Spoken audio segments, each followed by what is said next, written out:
Well, hello everybody. It's David here, and I'm joined by Martin Ditcham, who is all the way over that way, over the oceans, and in how do you pronounce it? Belém. Belém with a slash over the second E. Belém to you and I, but Belém to them. And that's in the country of Brazil. Northern Brazil, yeah. Northern Brazil. And how long have you been over there? Mouth of the Amazon. Mouth of the Amazon. Mouth of the Amazon. So is there an estuary? It's a delta. It's a delta. Right. Now a couple of rivers meet. Yeah, all the traffic from the Amazon comes east to Belém or west to Manaus. The Brazilian traffic, that is, river traffic, bringing in, imports and exports. Wow.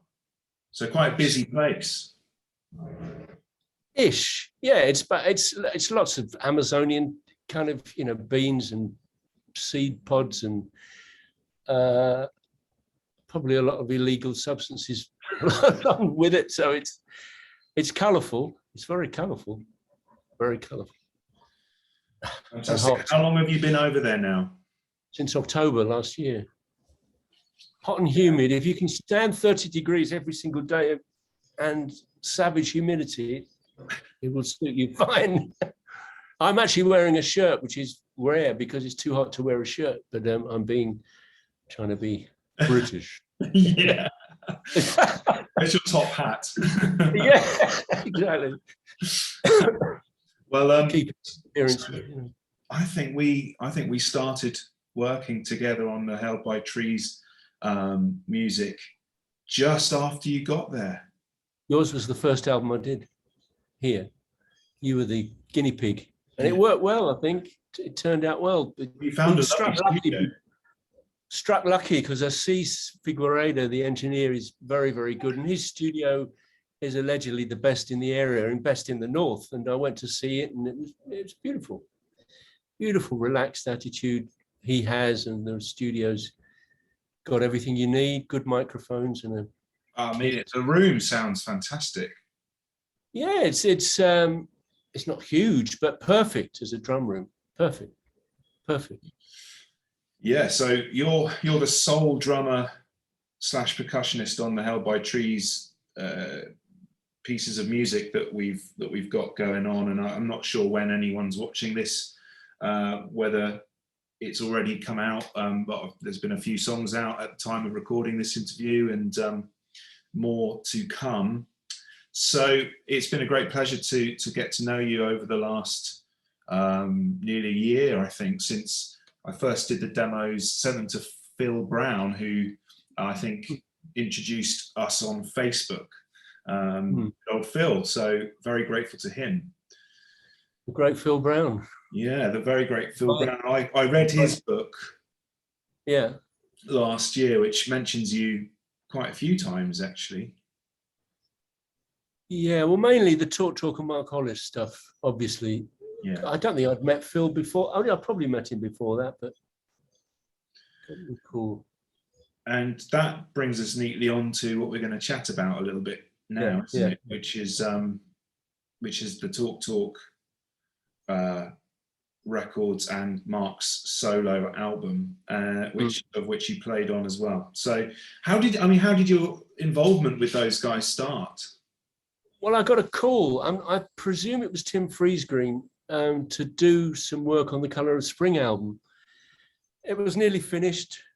The bones had been fleshed out, as it were, and I just came in to do shakers and tambourines and various bits. Phil wasn't involved then, and that was at Battery Studios in Willesden, and it was only there for 3 or 4 hours, I think, and that was it. And then that led on to being invited to do the other 2, 3. Yes, 3 Marks. Yeah. So, but the other 2 were done at Wessex, and then Mark's was done at Master Rock off of Kilburn High Road. None of those studios are, like most studios, sadly, are no longer standing. Yeah. Do you know, I think it would be sort of like walking on hallowed ground to visit Wessex. I think for a lot of us who love those records. And I was listening to some Traffic the other day as well, which I believe was recorded there at Wessex. And Wessex was a church, is a church. Oh, and there was a box. It was a box within. I think it was a studio built within the church, so you don't get the uncontrollable reverb and echo whatever of a church, but you have the space enough to put a giant soundproofed box within. I mean, Phil would have to tell you about the details, but yeah. And so you come along on Colour of Spring and play on that one, as did Robbie McIntosh. Yes. Who has been playing on Held by Trees as well. And you know, he I think actually goes back to, I believe he played on It's My Life. But so you're playing with these guys, and had you sort of come across any of those guys before Colour of Spring? Had you at least heard sort of It's My Life and that kind of stuff on the radio? Probably. Yeah, or definitely I would have heard it. It's My Life, for sure. And were you doing a lot of percussion sessions at that time, or more drums, or both? Percussion mainly.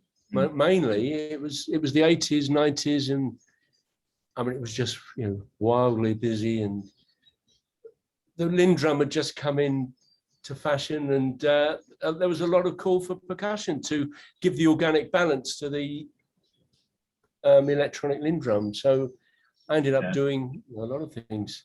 Lindrum I always associate with Prince. Probably, yes. Sort of early 80s Prince, just loads of Lindrum with delay on and all sorts. Fantastic.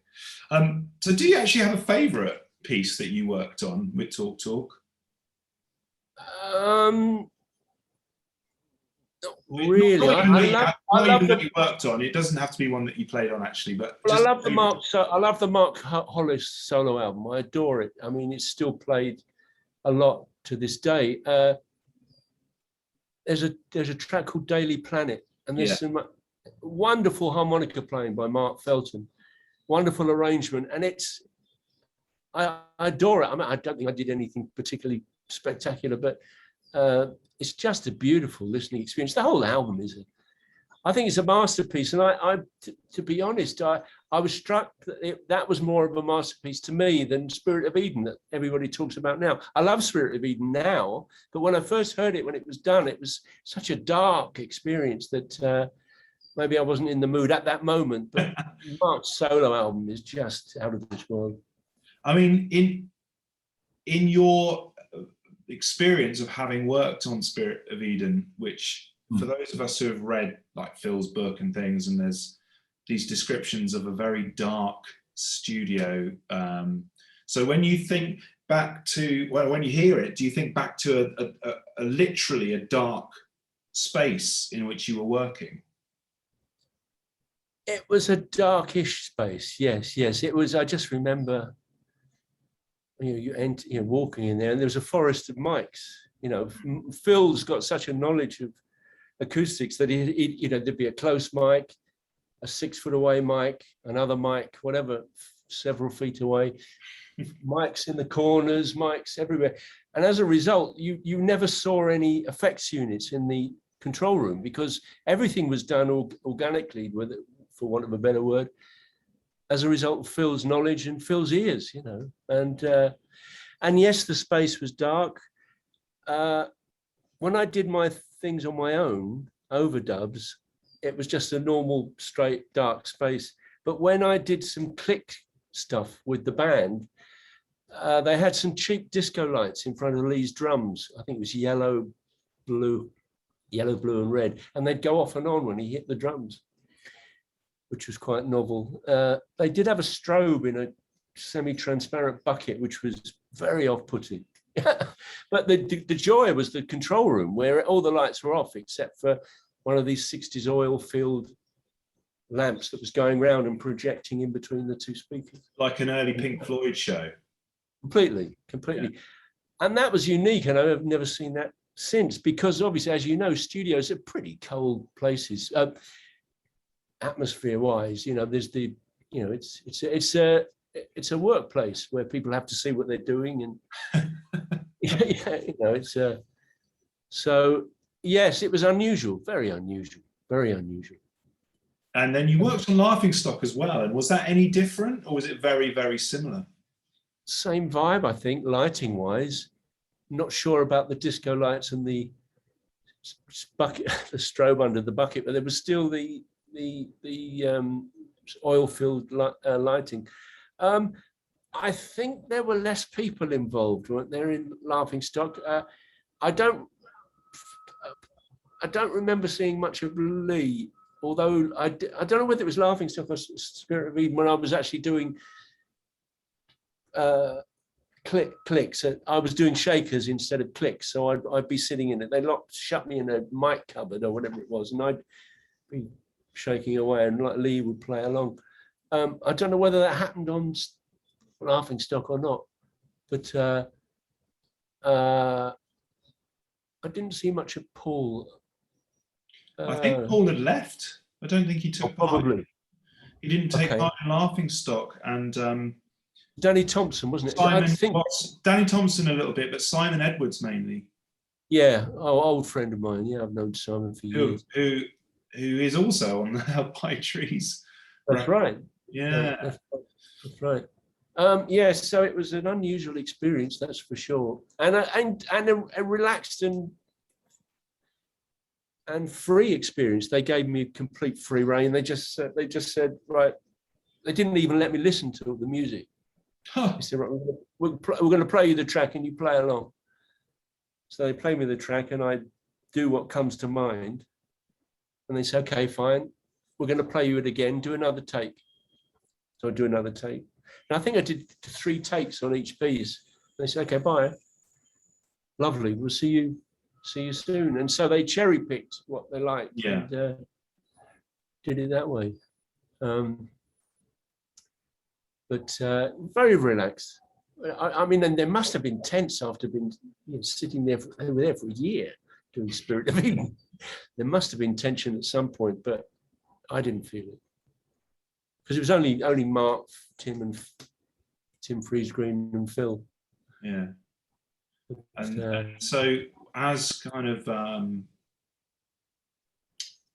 musician being brought in, as were so many of these guys that we read on the back of this on the album there, and you got Lee, who's actually a member of Talk, so an official partner in the band. Well, Unique, I think Unique is absolutely essential to Talk. I always said that I think Talk without Lee is like Hendrix without Mitch Mitchell. It would have just Hendrix would have been flat and ordinary. I mean, I love what Hendrix did with Buddy Miles. Buddy Miles is wonderful, solid, fabulous, incredible, but it was just flat. Whereas Mitch was like hanging on the coattails of Hendrix and causing Hendrix to go in all different directions. And Lee, similarly, he's got these wonderful rhythmic ideas. He must have been a catalyst for their ideas as well. Yeah, that's something that I think as an appreciator or a fan listening to records is a major distinction between what is called a Talk record and what is a Mark Hollis solo record, with these kind of drum patterns. And I listened to him playing with Bark Psychosis on some of their stuff, and I doing playing a bit with Paul's Rustin Man work. Yeah, I did their album. They had a band called Orang. Yes, Orang as well. I did both of those albums. They were very relaxed and good. But yes, and Lee was excellent. I mean, I have to say, I did drums on Mark's Hollis album, but everything I was told exactly what to do. It was all pre-prepared by him and Warren Livesey, who wrote some of the stuff. So I can't really take credit for the drum patterns because they were all, I was told exactly what to do. Yeah, and is that frustrating, or are you happy to do that? I'm happy to do that. It's in my life, you know, you've got to, as a studio musician, session musician, or whatever, you've got to take direction every single day of your life. If you can't take direction and do what's asked, then you've got no hope. It's funny, isn't it? Because us listeners, we don't know how much of that that we hear is a directive or a sort of a spontaneous idea from the musician playing. So, and actually, I think one of the master strokes of the Hollis record is that it sounds so improvised, and that's the kind of thread that runs through, probably from Spirit of Eden and then Laughingstock and Hollis, is the sense of freedom and kind of openness. And I've now found out, talking to you guys who are involved, that a lot of it really was actually written down, and the Hollis record was nowhere near as spontaneous as some of the sessions were for the previous two records. And I think that's an amazing achievement, to make something sound so amazingly incidental almost. You know, it was only 2 mics. Yeah. And they were going with the 50s philosophy of not taking the mics to the instruments, but bringing the instruments to the mics. So at the end of the day, they didn't have to mix, because it's constantly, the stereo picture is there all the time. So I spent a day with a kit, moving it around in different positions to the point where they were satisfied that it was going to be good volume-wise and tone-wise in relation to everything else. So the kit would be way back, and then I'd have a little gaffer tape spot very close to the mics to do shakers, and then the horn section would have established themselves, whatever, 12 foot, 18 foot back behind a bit of gaffer tape. So it was all instruments to mic rather than mics to instruments, which was a clever idea, really. I mean, it had been done in the 50s. Obviously, you hear the Miles Davis, Miles steps up to the microphone and then steps back. The soloists step up and step back. But no, it's a very good idea. It's an almost imperceptible quality that brings to the recording, because I think the again a lot of the alchemy is in what the listener wouldn't necessarily know. Yes, it's only in reading, Phil's book or talking to people that were there that you know that. But as a listener, and for a long time, I just listened to it, and there's an imperceptible quality to it, and I don't know what it is. I can't put my finger on it. So when I'm reading about it and looking at these articles about the recording of it, I'm suddenly like, oh, okay, this is making sense now. This is why it's got a particular sound and feel. Is there's so much attention to detail in how it's recorded that it comes over, but you can't just go, oh yeah, well that's because they're moving the instrument to the mic, because you just wouldn't know that unless you're an audio expert. Yeah. Well, obviously, it's Mark's genius, if you like, and Phil's genius at being able to relay Mark's ideas orally. Was that the last time you saw Mark? Yes, I think it was. Yeah. During the Talk albums, we used to go to the pub around the corner every week or two. Everybody would gather there and just not talk anything really. Talk about football and play pool. And so it was not a deep. Well, I never stayed that long because I'm not a heavy drinker. I don't mind a pint. But yes, that's the last time I saw my Mark. He lived in Wimbledon, and I'm not sure who saw him in recent years. Probably Mark Feltham, I imagine. They were very close buddies, I think. Right. Used to socialise. But no, this is aside from this. Mark Feltham, kind of, I don't hear of his. Maybe he doesn't choose to be involved in these conversations. I have messaged him on Facebook. He's fairly chatty on Facebook. Oh, that's nice to know. That's nice to know. Yeah. I haven't seen any contributions. Do you know, I could have asked him to take part in the Held by Trees stuff, but actually there's this balance that I want to strike where I'm not, Of course. you know, I'm not absolutely ripping off everything that Tim and absolutely. Well, wise, very wise, very wise. And so, you know, it hopefully Held by Trees has a clear lineage to Mark's work and Tim's work, and but there's also a lot of Pink Floyd sort of influence in there for me, and people like Ryuichi Sakamoto and sort of minimalist stuff in there too. And you know, for me, it's a homage and very respectful homage, but also it has to stand on its own 2 feet a bit too. And if I'd started putting loads of sort of Feltham distorted harmonica and variophone and stuff all over it, step too far. Yeah. It could just end up people listening to it and going, well, he's literally doing everything they did, apart from, you know, it's not them, it's some guy. So a great job you've done too. Is gorgeous. Thank you so much, man. I mean, it's such an honor to work with all these amazing musicians that I've respected. And of course, for me, a huge part of my listening experience growing up was Chris Rea. So I've been familiar with your playing from his albums. Yeah. And that's more of a drum stool thing for you, isn't it? That's yeah. I did percussion at the beginning, but yeah, Chris is very relaxed, very, very relaxed. I just adore his songwriting. Well, so do I. His voice is out of this world. I mean, he's just an incredible singer and a great slide player. You know, he's.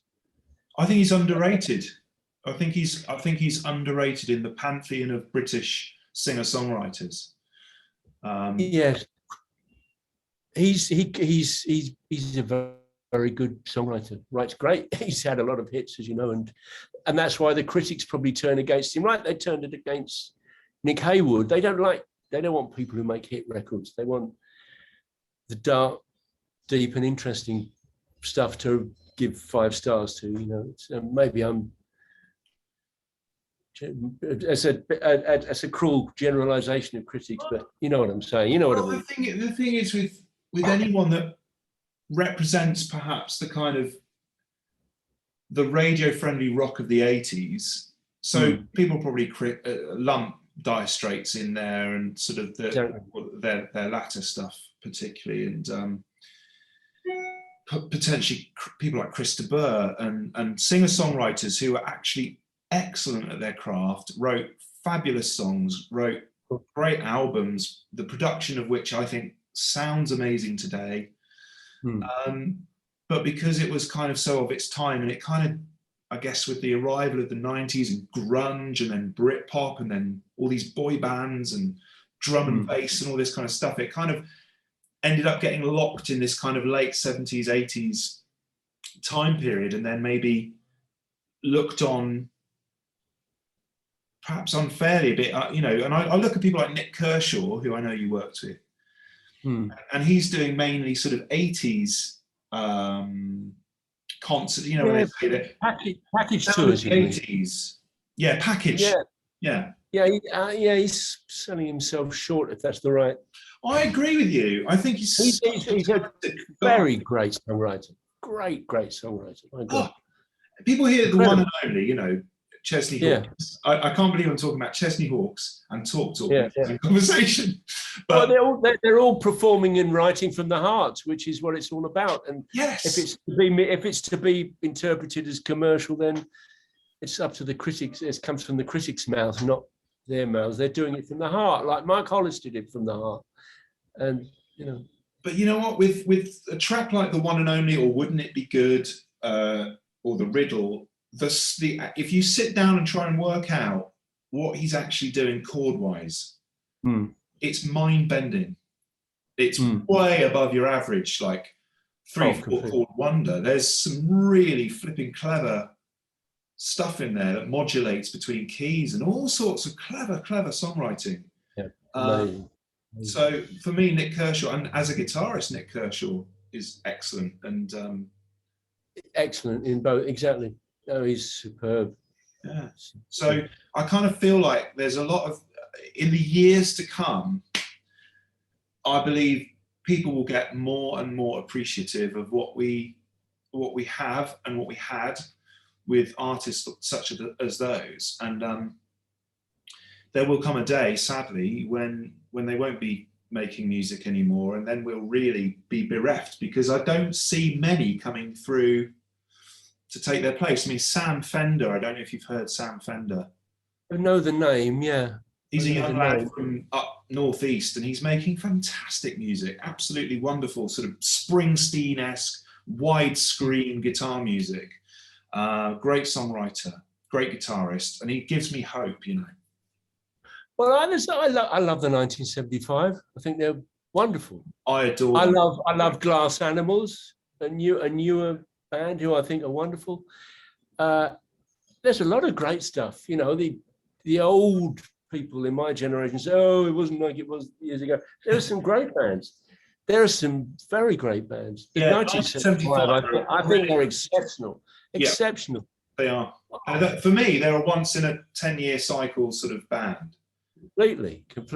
I've seen them live several times, and they're just brilliant with that. They're a bit like Blur or Radiohead in as much as they've got the kind of mainstream sound where they do get chart hits, but then they've got a very experimental side to them where they're exploring ambient music and electronica and almost like found sound field recording stuff and glitchy, you know, soundscapes. And so from the off, they've shown that they're the sort of band that I think they're going to be around for a long time, and they're going to do a lot of great stuff. They've already got a great discography. Fabulous drummer, wonderful drummer. Yeah. And you know, you can tell so often how important a band are by how many sound-alikes they spawn. Yeah, exactly. And the 1975 have influenced untold amounts of smaller bands and singer-songwriters in their production and stuff that's come along since. So yeah, there is some good stuff out there, and I've been listening to a band called These New Puritans recently. And I need to check them out. Well, that's Graham Sutton from Bark Psychosis, who I've been chatting with. He's produced them, which is really interesting stuff. Really kind of, there's a lot in there that's talk influence. Another band called Low Moon, they're very sort of talk influenced as well. That's Dave Stewart's son, Sam.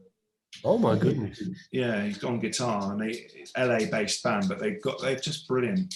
So you can hear the kind of Hollis talk influence coming through in some of the younger bands that are around, and I guess I'm part of that too. People that have discovered, and actually Coldplay, you know, Coldplay have name-checked talk several times. Chris Martin has. I think more on their sort of X and Y stuff. There's definitely I think the first few seconds of X and Y, that album they did about 15 years ago, is eerily like the beginning of Spirit of Eden. Goodness. And then my kind of last question to you would be, looking back now and sort of being aware of the legacy, particularly I guess since Mark died, what are your sort of impressions of the sort of the legend of Talk and how, yeah, from your vantage point, what that kind of feels like and looks like? Well, I can only simply, it's timeless music, which will, you know, cause it to be applauded for many, many years to come.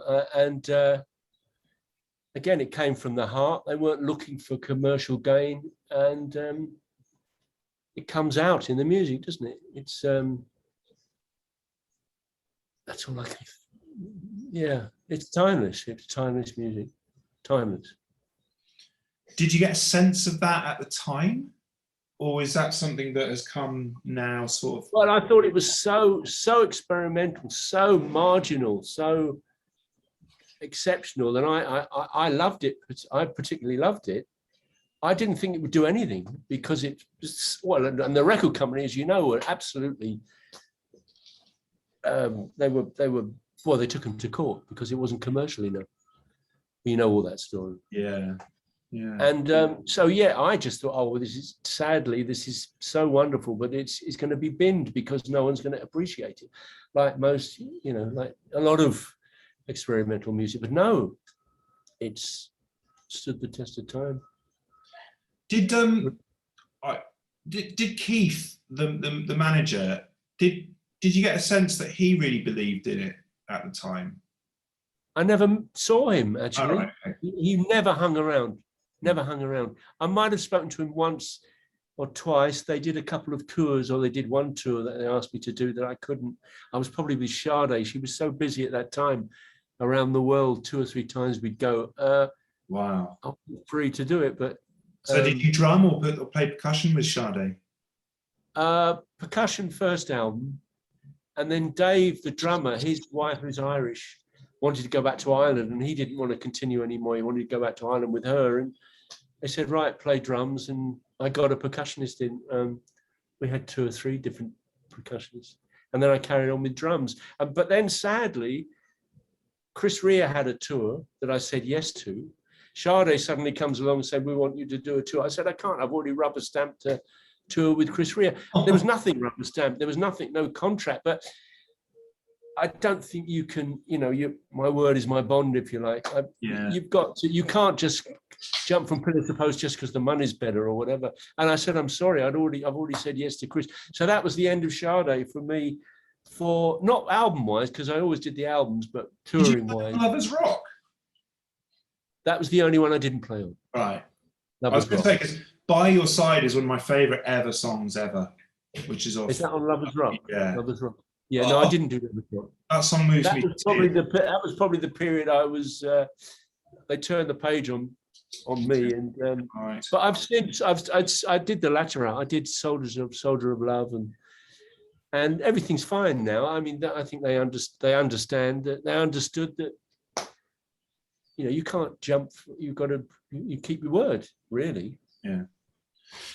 Well, it's been such a pleasure to chat. I'm going to let you get on with your day in Brazil, and you probably can hear, I've got kids here, and it's summer holidays, and so I've got to get on with things my end.